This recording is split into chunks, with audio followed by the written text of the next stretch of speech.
The stars burned bright against the black of space as Captain Jake Morrison stood on the bridge of the UES Defiance.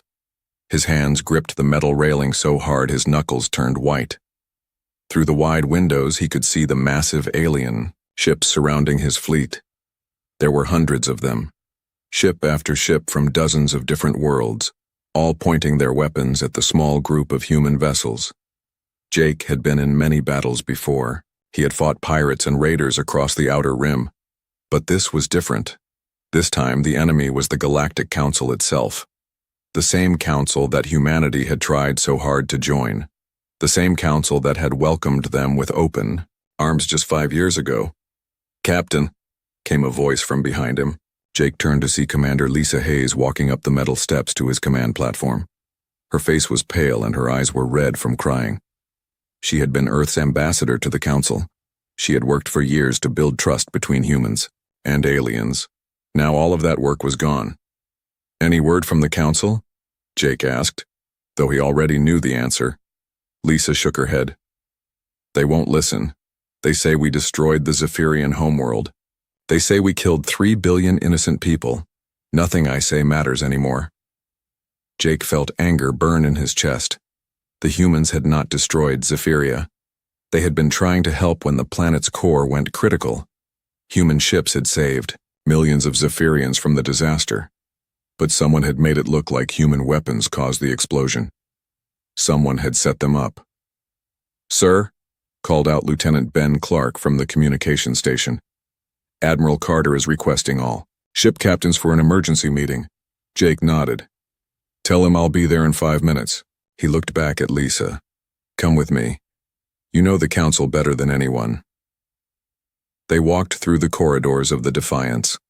All around them, crew members worked at their stations. Some looked scared. Others looked angry. All of them looked tired. They had been running for 3 days now, ever since the Council declared them enemies of the galaxy. The meeting room was crowded with holographic images of other ship captains. Admiral Rick Carter appeared in the center, his old face, hard as stone. He had gray hair and scars from 30 years of military service. He was the kind of man who never backed down from a fight. "Listen up, everyone," Carter began. "I just got word from the Council fleet. They're giving us one last chance to surrender. They want us to give up our ships and submit to trial." Captain Nina Brooks from the transport ship New Hope spoke up. "What kind of trial? They've already decided we're guilty." "Exactly," Carter replied. "This isn't about justice. This is about getting rid of us. The Vextai have been planning this for months, maybe years." Jake had suspected as much. The Vextai Empire was the most powerful member of the Council. They had never liked humans joining their group. Humans were too different, too unpredictable. The Vextai preferred species that followed orders and never asked questions. "So what are our options?" asked Captain Amy Roberts from the colony ship Terra Nova. Carter was quiet for a moment. When he spoke, his voice was steady but sad. "We run. We take our people and we get as far away from Council space as possible." "Where can we go?" Lisa asked. "They control most of the galaxy. Any world we settle on, they'll just come after us." "Not if we go far enough," Carter said. He activated a star map that showed the entire galaxy. Most of it was marked in blue, showing Council territory. "We go here."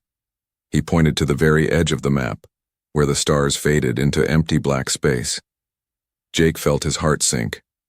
"The void between galaxies?" "Admiral, that's a death sentence. There's nothing out there." "Maybe," Carter replied. "But it's better than the death sentence we'll get here." He looked around at all the captains' faces. "I won't order anyone to come. This has to be a choice, but I'm going. And I'm taking anyone who wants to live free." One by one, the captains agreed. They had 50 ships total, carrying nearly 50 million people. Most were civilians, families, children, scientists, workers. They had joined the human expansion into space looking for a better life. Now they were refugees. The next few hours were chaos. Ships prepared for the longest journey any human had ever attempted. Supplies were checked and rechecked. Fuel tanks were topped off. Children were moved to the safest parts of each ship, Jake stood on his bridge again, watching the alien fleet. They had moved closer, their weapons now clearly visible. He could see the massive Vex-TIE dreadnought at the center of their formation. Its captain was probably enjoying this moment. "All ships report ready," announced Lieutenant Clark. Carter's voice came over the communication system, reaching every human ship. "This is Admiral Carter to all vessels. Today, the Galactic Council has shown us what they really think of humanity. They believe we are nothing more than barbarians. They think that by sending us into the void, they are getting rid of a problem." Jake could hear the anger in the old Admiral's voice, but also something else: determination. "They are wrong," Carter continued. "We are not barbarians. We are survivors. We are explorers. We are builders. And we will show them what happens when you try to destroy the human spirit." The fleet began to move, 50 ships turning away from the galaxy they had called home. Behind them, the alien fleet followed at a distance, making sure they really left. As they reached the edge of Council space, Jake took one last look back at the stars. Somewhere in that galaxy was Earth, humanity's first home. Somewhere were the colonies they had built with their own hands. All of it was lost now. But as Jake looked ahead into the dark void between galaxies, he felt something unexpected: hope. The aliens thought they had won. They thought humanity was finished. Jake smiled grimly. They had no idea what they had just unleashed. 300 years had passed since the Great Exile. The void between galaxies was no longer the empty darkness that Admiral Carter had feared. It had become something else entirely. Something that would have amazed the old soldier if he could see it now. Admiral Karen Stone stood in the observation deck of the massive station called Haven Prime. She was Carter's great-granddaughter, and she carried his determination in her blood. Through the transparent metal walls, she could see dozens of ships moving between floating cities that hung in the dark space like glowing jewels. The human population had grown from 50 million refugees to over 2 billion citizens. They had not just survived in the void, they had thrived. "Admiral," called Dr. Alex Turner as he walked into the observation deck. He was holding a data pad and his eyes were bright with excitement. Alex was the lead scientist studying the ancient ruins they had found scattered throughout the void. "I think you need to see this." Karen turned away from the window. "What did you find now, Alex?" "Something incredible," he replied, activating a holographic display. The image showed a massive structure floating in space. It looked like a city, made of crystal and metal, but it was clearly very old. "We found this 3 days ago, about 50 light-years from our position." Karen studied the image. Over the past 3 centuries, humans had discovered many such ruins in the void. They called them ghost cities. Each one contained technology that was far beyond anything the Galactic Council had ever dreamed of. "This one is different," Alexei continued. "It's not dead like the others. There are still power readings coming from the central core." Karen felt her heart beat faster. "Are you saying it's still active?" "More than that," Alex said, his voice full of wonder. "I think it's been waiting for us." 2 days later, Karen stood on the bridge of the exploration ship Discovery as it approached the ancient structure. Captain Nina Brooks was at the helm. She was the daughter of the Nina Brooks who had commanded the New Hope during the exile. The Brooks family had become famous for their skill at navigating the strange currents of dark matter that flowed through the void. "Sensors are picking up some kind of signal," reported Lieutenant Danny White from his station. "It's not in any language we know, but the computer is trying to translate it." "What's it saying?" Karen asked. Danny frowned at his screen. "It's hard to make out, but I think it's saying, 'Welcome, children of Earth.'" A chill ran down Karen's spine. How could an ancient alien structure know about Earth? As they got closer to the structure, its true size became clear. It was enormous, bigger than any human city. The surface was covered in symbols that seemed to shift and change as they watched. Strange lights pulsed along channels carved into the crystal walls. "Admiral," came Alex's voice from the science station. "I'm reading massive energy signatures from inside. Whatever powers this thing, it's beyond our understanding." They docked at what appeared to be a landing bay. The ancient system somehow recognized their ship and opened the bay doors automatically. As they walked through the corridors of the alien structure, their footsteps echoed in the silence. The walls were covered in pictures and symbols. Alex studied them with his portable scanner, while Karen led the team deeper into the structure. The pictures seemed to tell a story. They showed different alien species, all of them young and primitive. Then they showed the same species later, advanced and powerful, traveling among the stars. "It's like a school," Alex whispered. "This whole place is designed to teach and guide developing species." They reached a central chamber where a large crystal floated in the air, glowing with soft blue light. As they approached, the crystal began to pulse brighter. Suddenly a figure appeared, in the air above it. It was tall and thin, with 4 arms and a face that looked both ancient and kind. "Greetings, humans," the figure said in perfect English. "I am a recorded message from the architects. We have been waiting for you." Karen stepped forward. "Who? Were the architects?" "We were the first," the figure replied. "The first to discover the secret of traveling between galaxies. The first to understand that the void is not empty, but full of possibilities. We built these stations to guide species that showed promise. Species like yours." "Why us?" Karen asked. The figure smiled. "Because you did what others could not. When faced with exile and certain death, you did not give up. You adapted. You survived. You turned your punishment into your greatest strength." The hologram gestured to the walls around them. "Everything we learned, we leave to you. The technology to build cities in dark matter. The knowledge to travel instantly between distant points. The wisdom to forge an empire in the spaces between the stars."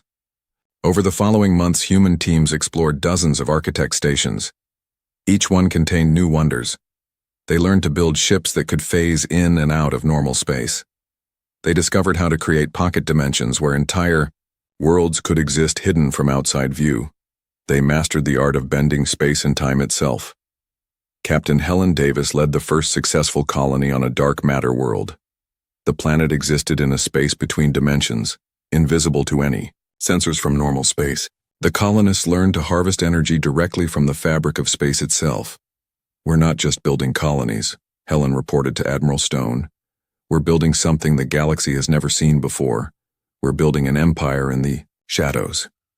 Back on Haven Prime, Karen stood in her command center watching reports come in from across the void. Humans now controlled a network of hidden worlds and stations that stretched across the empty space between galaxies.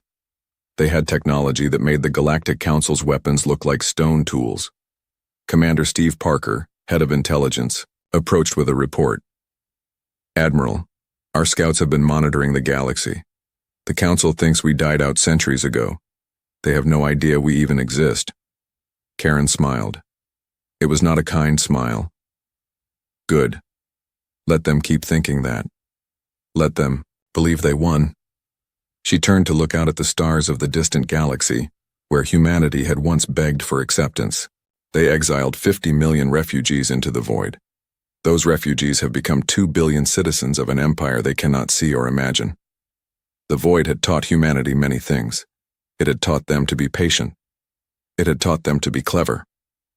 Most importantly, it had taught them that sometimes the greatest victories come from the darkest defeats. The Galactic Council had made humanity into something far more dangerous than they ever were before. They just didn't know it yet. 600 years had passed since the exile. The void between galaxies was no longer a place of darkness and death. It had become the heart of something the Galactic Council could never have imagined. A human empire that existed in the shadows of reality itself. Admiral Tony Martinez stood in the command center of the Phantom Fleet's flagship, the Invisible Hand. Around him, holographic displays showed the positions of over 3,000 ships. But these were not ordinary ships. They existed in a state between dimensions, invisible to any sensors the galaxy possessed. "Admiral," called Captain Helen Davis from her station, "the Shadow Corps teams are in position across 17 Council worlds. They're ready to begin the next phase of intelligence gathering." Tony nodded. The Shadow Corps was humanity's elite force of operatives who could move through normal space-time without being detected. They had been watching the Galactic Council for decades, learning their secrets, mapping their weaknesses. "What's the latest report from inside Council space?" Tony asked. Helen activated a display showing the current state of the galaxy. Red zones marked areas of conflict. Yellow zones showed economic problems. Green zones, which should have shown peaceful and prosperous areas, were very small. "It's getting worse," Helen reported. "The Council is falling apart from the inside. Corruption is everywhere. The Vextai Empire controls most of the major trade routes. Smaller species are being forced to pay tribute or face destruction." Tony studied the map. The galaxy that had once seemed so powerful and united was crumbling. Without humanity to use as a common enemy, the different alien species had turned on each other. "There's something else," Helen continued. "Our deep space monitors have detected strange energy signatures coming from the direction of the Andromeda Galaxy. Something big is moving this way." Before Tony could respond, an alarm sounded throughout the command center. Lieutenant Ryan Cole rushed to his communications station. "Admiral, we're getting an emergency signal from Commander Steve Parker. He's on the Council world of Nexus Prime, undercover as a traitor." "Put him through," Tony ordered. Steve's face appeared on the main screen.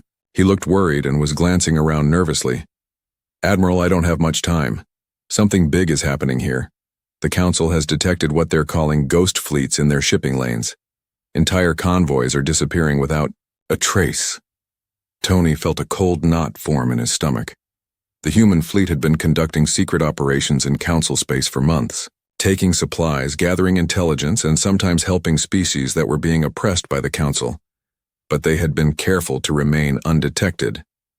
"Do they suspect us?" Tony asked. "No," Steve replied. "They think we died out centuries ago, but Admiral Zektor of the Vextai fleet is starting to ask questions. He's organizing a special investigation unit." The signal cut out. Tony turned to Helen. "How long before they figure out what's really happening?" "Hard to say," Helen replied. "But if Zektor is as smart as our files suggest, maybe 6 months, maybe less." Tony made a decision. "Send word to all Shadow Corps teams. I want complete intelligence on every major Council military installation. And contact President Claire Anderson on New Terra. It's time to brief her on the situation." New Terra was the capital of the human Shadow Republic. It existed in folded space-time, occupying the same location as 17 different pocket dimensions simultaneously. The city could house 50 million people, but from normal space it appeared to be nothing more than empty void. President Anderson was in her office reviewing reports from across the human empire when Tony's message arrived. She was a tall woman, with gray hair and sharp eyes that missed nothing. She had been elected to lead humanity through its most challenging period since the exile. "Admiral Martinez," she said as his hologram appeared in her office. "I've been expecting your call. Our deep space sensors have been picking up some very disturbing readings." "From Andromeda?" Tony asked. "Yes, whatever is coming our way, it's big. Our best estimates suggest a fleet of several thousand ships, all using technology we don't recognize." Claire activated her own display, showing long-range sensor data. "They'll reach the outer edge of Council space in approximately 18 months. Based on their current speed and trajectory, they're not coming for a peaceful visit." Tony felt the weight of command settling on his shoulders. "Madam President, the Council is already falling apart. If they face an invasion from outside the galaxy, they won't last a week." "I know," Claire replied. "The question is, what do we do about it?" "Some of my officers think we should let the galaxy burn," Tony admitted. "After what the Council did to us, why should we help them?" Claire was quiet for a moment. When she spoke, her voice was thoughtful. "Because we're better than they are, Admiral. We don't let innocent people die for the crimes of their leaders. But if we reveal ourselves, everything changes. Our advantage of secrecy will be gone." "Maybe," Claire said. "Or maybe it's time for the galaxy to learn what humanity has become." Meanwhile, deep in Council space, Admiral Zektor of the Vextai Empire stood on the bridge of his flagship, studying reports of the mysterious disappearances. He was old for a Vextai, with forearms covered in ceremonial scars that marked his victories in battle. "Admiral," his aide reported, Another convoy has vanished in the Sigma sector.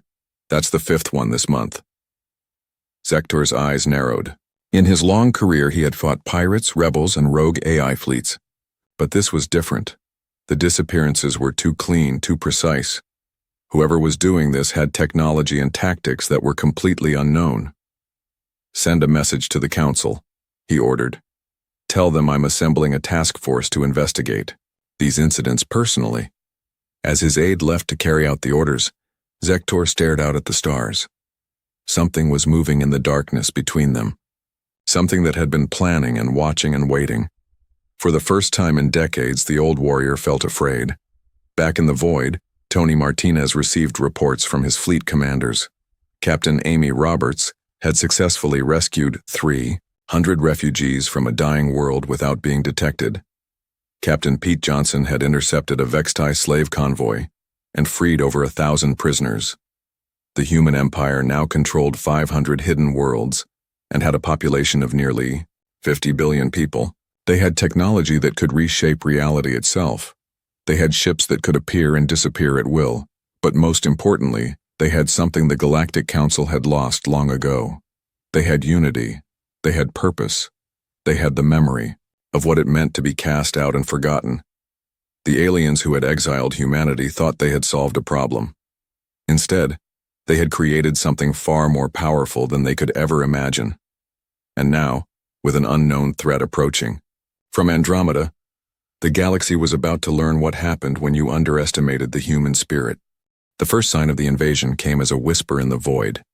Deep space monitoring stations throughout the galaxy detected massive energy signatures moving at impossible speeds. Then entire star systems went dark along the galactic rim. Admiral Zektor stood in the emergency council chamber on the capital world of Centrax. Around him, representatives from dozens of species argued and shouted in panic. The great hall that had once symbolized galactic unity now echoed with fear and confusion. 3 entire sectors have gone silent, reported the crystalline delegate, its voice ringing like broken glass. The last transmission we received showed ships the size of moons attacking our border worlds. Impossible, snapped the Vextai. Counselor, no species has that kind of technology. Zektor stepped forward. His forearms gestured to the holographic display showing the galaxy. Red zones marked the areas where contact had been lost. The red was spreading like a disease. With respect, counselors, size is not the issue, Zektor said. These devourers, as the survivors are calling them, use weapons that dissolve matter at the molecular level. They convert entire planets into raw materials for their fleet. A Zephyrian delegate rose on her floating platform. What about our defense fleets? Surely, the combined might of the Council can stop them. Zektor's expression was grim. The Fourth Fleet engaged them at the Kalos system. 1,200 ships. None survived. The battle lasted exactly 4 minutes. Silence fell over the chamber. In 600 years of galactic peace, no one had faced an enemy like this. We need to evacuate the outer rim, suggested a tentacled delegate. Pull back to defended positions. And abandon billions of innocent lives? The Zephyrian delegate's tentacles writhed in distress. That is not the Council way. As the debate raged, a junior aide approached Zektor with urgent news. Admiral, we're receiving strange reports from the Vextai homeworld. Ships have appeared in orbit, but they're not showing up on our sensors. Zektor frowned. What do you mean? Visual confirmation shows vessels, but all electronic systems register empty space. The ships appear to be some kind of advanced stealth technology. Before Zektor could respond, alarms began blaring throughout the chamber. A communications officer rushed to the central podium. Counselors were getting an emergency transmission from the Vextai homeworld. The planet is under attack by the Devourers. Planetary shields are failing. The main display switched to show the Vextai homeworld. Massive mechanical ships surrounded the planet like metal vultures.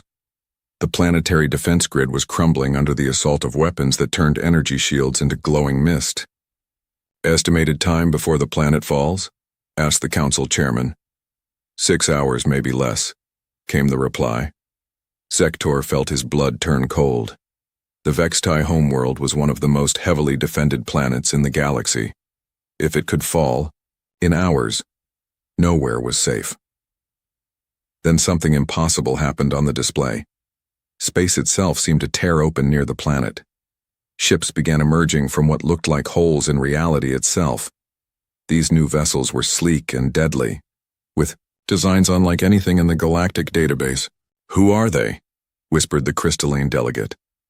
The mysterious ships moved with perfect coordination. Their weapons cut through the Devourer fleet like a sword through paper. Technology that had destroyed entire sectors was suddenly helpless against these newcomers. Captain Ryan Cole stood on the bridge of the human ship Retribution as it phased back into normal space around the Vextai homeworld. Around him, 300 vessels of the human shadow fleet emerged from dimensional hiding. "All ships, this is Cole," he transmitted to his fleet.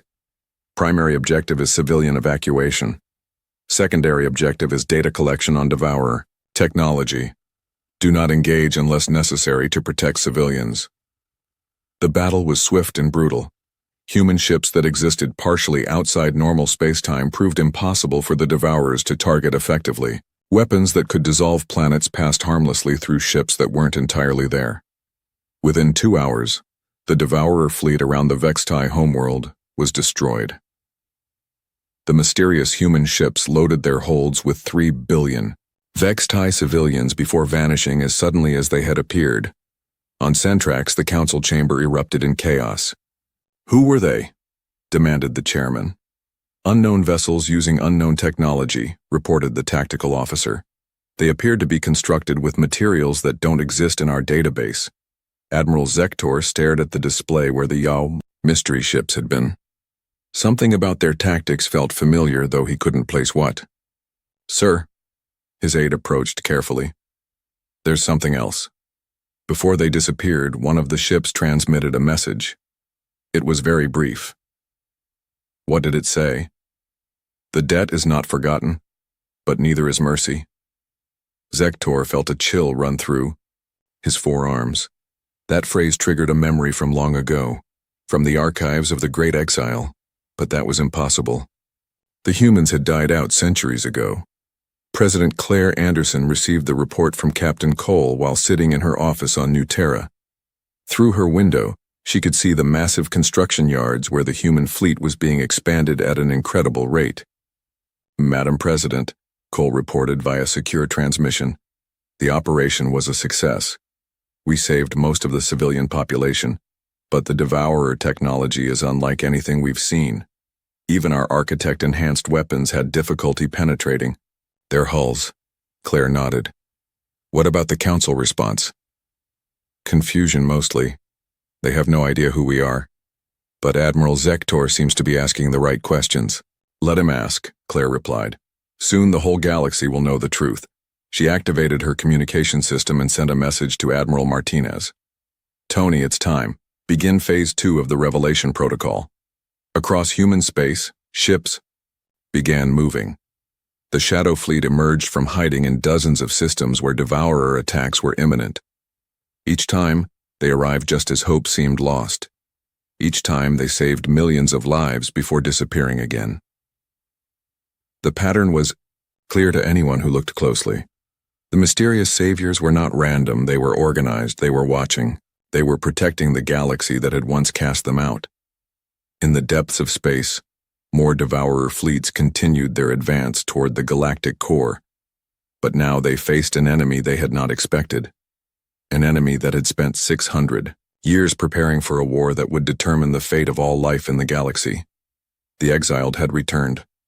And they were no longer the weak refugees who had been driven into the void. They had become something far more dangerous.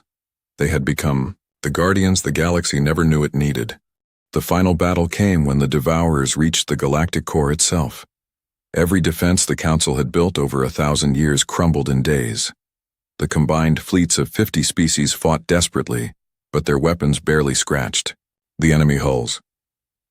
Admiral Sektor stood on the bridge of his flagship as it retreated from the ruins of the core defense fleet.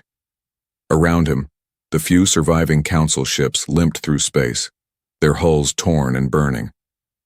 In the distance, the massive Devourer motherships continued their advance toward the heart of galactic civilization. "Admiral," his tactical officer reported, "we're receiving surrender requests from 17 Council worlds. They're asking permission to evacuate." Zektor closed his 4 eyes. He had spent his entire life serving the Council, believing in their strength and unity. Now he watched it all crumble like sand. "Grant the requests," he said quietly. "Save who we can." "Sir, long-range sensors are detecting something strange," the sensor officer called out. "Space appears to be tearing." On the main display, reality itself seemed to split open. Tears in space-time appeared throughout the battlefield, each one glowing with strange energy. Then ships began emerging. Not dozens or hundreds, but thousands. These vessels were unlike anything the galaxy had ever seen. They moved like living things, flowing through space in formations that seemed to dance between dimensions. Their hulls gleamed with materials that bent light around them. At the center of the fleet was a ship that defied description. It was massive, larger than any Devourer mothership, but it seemed to exist in multiple dimensions at once. Parts of it faded in and out of reality as it moved. Admiral Maria Santos stood on the bridge of the flagship Ascendant, watching the tactical displays. Around her, the command crew worked with calm efficiency.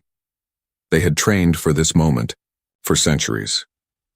"Admiral," reported Captain Danny Wright from the tactical station, "all fleet elements are in position, 10,000 ships ready for engagement." Maria nodded. She was the descendant of refugees who had fled into the void 600 years ago. Today, she would show the galaxy what those refugees had become. "Open a channel to all vessels, Council, and Devourer alike," she ordered. Her image appeared on screens throughout the battlefield. Council officers stared in shock at the human woman addressing them. Even the Devourers seemed to pause their advance. "I am Admiral Maria Santos of the Human Shadow Empire," she began. 600 years ago, you exiled my people into the void, between galaxies. You thought you had eliminated a problem. You were wrong." On Zektor's ship, the old warrior felt his blood turn to ice. Humans, the species the Council had declared extinct, was not only alive, but had returned with a fleet that dwarfed anything in galactic history. "We have watched your civilization from the darkness," Maria continued. "We have seen your corruption, your weakness, your inability to protect the innocent. Today, that ends." The Devourers responded first. Their massive ships turned toward the human fleet, weapons charging with deadly energy. The beams that had destroyed planets lanced out toward the human vessels. The weapons passed harmlessly through ships that flickered between dimensions. Humans had learned to exist partially outside normal space-time, making them nearly impossible to hit with conventional weapons. "All ships," Maria commanded, "engage the enemy." The human fleet moved like a school of fish, each ship perfectly coordinated with the others. Their weapons were unlike anything the galaxy had seen. Beams of pure energy that could fold space itself, missiles that existed in multiple dimensions simultaneously, and shields that turned enemy fire back on itself. Captain Danny Wright led the first boarding parties against the Devourer motherships. Human soldiers wearing armor that let them phase through walls appeared inside enemy vessels. They moved through the mechanical corridors like ghosts, turning the Devourer's own technology against them. "Danny to all teams," Wright transmitted, as his soldiers took control of a Devourer command ship. "We've figured out their control systems. These things are completely automated. No organic crew at all." Within hours, the tide of battle had completely turned. The Devourers, who had swept through the galaxy like an unstoppable force, found themselves outmatched by an enemy they couldn't hit and couldn't understand. The last Devourer mothership exploded in a flash of light that could be seen from 1,000 star systems. The mechanical invaders were gone, destroyed by a species they had never known existed. In the aftermath, Admiral Zektor found himself face to face with humans for the first time in 6 centuries. A shuttle from the Ascendant had docked with his ship, and Admiral Santos herself had come aboard. "Admiral Zektor," she said, offering her hand in the human gesture of greeting. "Your reputation precedes you." Zektor stared at the human woman. She was tall and confident with eyes that held the wisdom of centuries. "How?"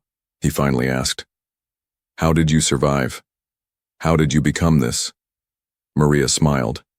"You exiled 50 million refugees and forgot about us. Those refugees became 50 billion citizens of an empire that spans the void itself. You taught us that we could not depend on others for our survival, so we learned to depend on ourselves." "What do you want from us?" Zektor asked. "Nothing," Maria replied. "We are not here to conquer or to rule. We are here to protect and to guide. The galaxy is broken, Admiral. Your council is corrupt and weak, but it can be rebuilt." Days later, representatives from across the galaxy gathered on the neutral world of Haven. President Claire Anderson addressed the new Galactic Assembly from a podium that floated in the center of the Great Hall. "The old council is dissolved," she announced. "In its place, we offer something new, a partnership based on mutual respect and shared protection." The Zephyrian delegate raised a tentacle. "What makes you think we can trust you? You have power beyond our understanding." Claire nodded. "Because we could have conquered you centuries ago if that was our goal. Instead, we spent our time building something better. We offer you the choice we never had. Join us willingly or go your own way. But know that we will protect this galaxy from threats like the Devourers, whether you accept our help or not." Years passed. The galaxy slowly healed, under human guidance.